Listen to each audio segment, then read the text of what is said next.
Masih bersama saya Adini dan kembali kami sampaikan berita Padang hari ini.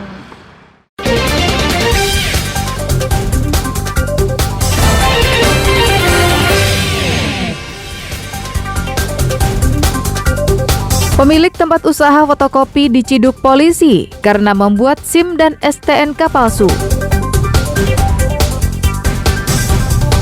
Masa tugas hampir habis. Banyak anggota DPRD Sumbar tak hadiri sidang paripurna.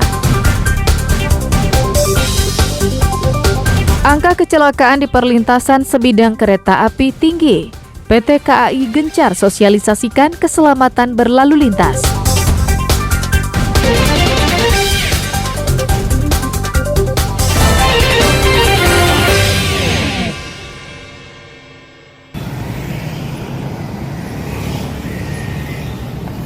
Setelah 1 bulan diselidiki, Jumat pekan lalu, tim Piton Polsek Lubuk Pegalung menggerebek sebuah tempat usaha fotokopi di Simpang Lubuk Pegalung, pinggiran Kota Padang.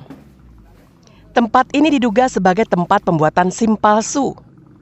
Di lokasi ini, petugas mendapati pemilik kedai yang bernama Beni Saputra sedang melayani pelanggannya. Polisi melakukan pemeriksaan dan memperoleh fakta di layar komputer tersangka terpampang pengeditan STNK palsu dan SIM palsu. Setelah digeledah, petugas menemukan sejumlah SIM palsu, belangko SIM palsu, puluhan STNK palsu, serta puluhan belangko ijazah satpam palsu. Tersangka tak dapat mengelak saat ditangkap petugas. Seluruh barang bukti berupa 1 set komputer, printer, alat laminating, tinta dan kertas pembuatan SIM palsu disita petugas dan diboyong ke Mapolsek Lubuk Pegalung guna menjalani proses hukum lebih lanjut. Kepada polisi, tersangka mengaku baru 1 tahun beroperasi di Padang, membuat SIM palsu, STNK palsu, dan ijazah satpam palsu. Karena palsu, harga jual SIM juga murah. Untuk 1 SIM B1 umum dijual pelaku Rp300.000.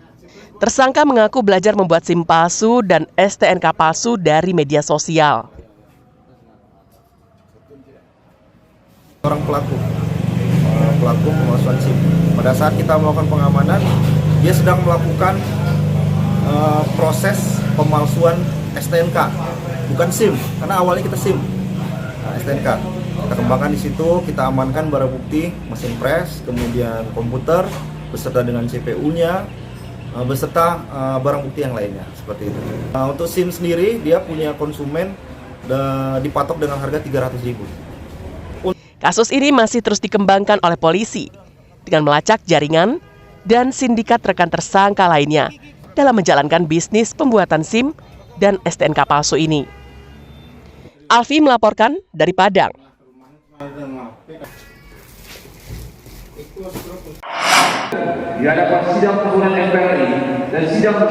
Sidang paripurna DPRD Sumatera Barat yang beragendakan mendengarkan pidato kenegaraan Presiden Jokowi pada hari Jumat pekan lalu.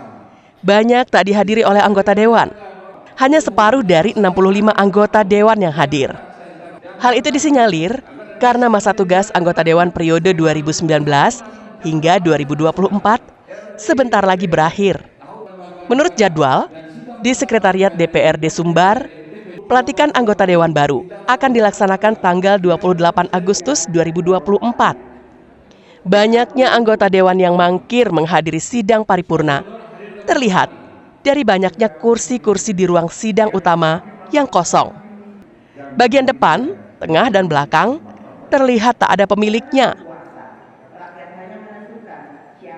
Jadi itu udah lebih biasa kan cukup baik tuh kehadiran, tapi ada juga 1-2 mungkin ya. Tentu kita pulangkan lah kepada kita semua. Oh iya itu kan beliau diundang karena memang kondisi mungkin ya, kondisi. Belum. Mudah-mudahan siang nanti lebih baik lagi. Kan ada 2 kali nih, ada 2 kali. Kita berusaha nanti siang lebih baik lagi. Gitu. Pelantikan kapan?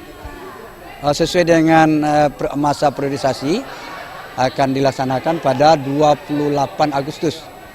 Rapat paripurna terakhir anggota dewan akan digelar hari Selasa, tanggal 20 Agustus, dengan agenda pengesahan APBD perubahan 2024. Laude Juhardianse melaporkan dari Padang.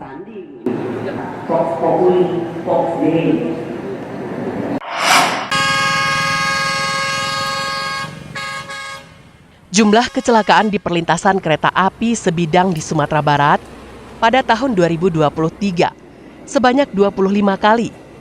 2 orang meninggal dunia dan sisanya luka-luka.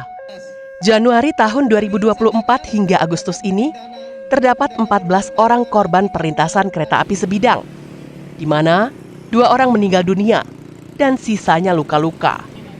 Untuk menekan angka kecelakaan di perlintasan sebidang, pihak PT Kereta Api Divre 2 Sumbar menggelar sosialisasi keselamatan di perlintasan sebidang di Jalan Adinegoro Padang hari Jumat sore pekan lalu. Pada saat kereta api akan lewat dan palang pintu kereta api turun, petugas KAI kemudian membentangkan spanduk dan poster sebagai ajakan untuk menjaga keselamatan di perlintasan. Petugas KAI juga membagi-bagikan souvenir kepada pengendara yang berhenti menunggu kereta api lewat. Ini diterapkan supaya patuh pada peraturan lalu lintas untuk keselamatan kita semua. Untuk masyarakat kita untuk selalu patuh pada peraturan yang ada. Tujuannya adalah untuk menggugah masyarakat, menyadarkan kembali bahwa kita di perlintasan harus mengutamakan perjalanan kereta api. Dan kita dengan mengutamakan perjalanan kereta api maka diharapkan keselamatan di perlintasan sebidang terwujud. Di Sumatera Barat ada 299 perlintasan. 112 merupakan perlintasan resmi dan 187 adalah perlintasan liar. Sejak tahun lalu sampai sekarang, telah 12 perlintasan liar yang ditutup. Targetnya, hingga akhir tahun ini, 20 perlintasan liar ditutup. Laude Juhardianse melaporkan dari Padang.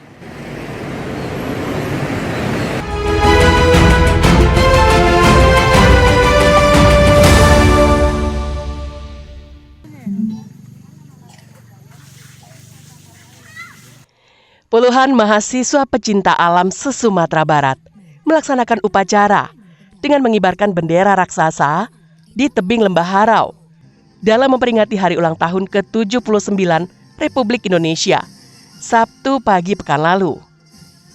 Sebelum dikibarkan, terlebih dulu puluhan anggota Mapala yang tergabung dalam lingkar mahasiswa pecinta alam melaksanakan upacara bendera.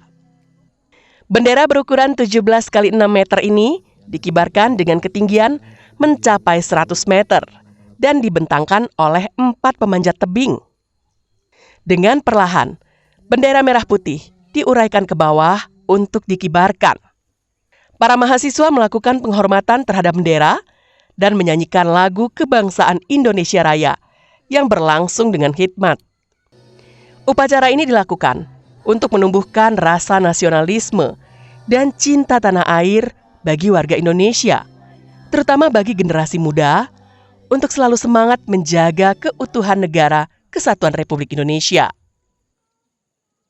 Ini dalam rangka memperingati Hari Kemerdekaan Republik Indonesia yang ke-79 dan juga untuk menambah rasa cinta tanah air dan jiwa nasionalisme untuk generasi muda.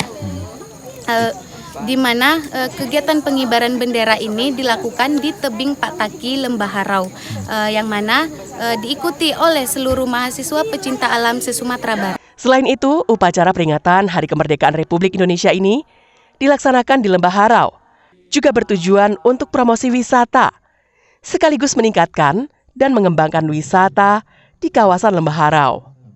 Ihlasul Ihsan melaporkan dari 50 kota.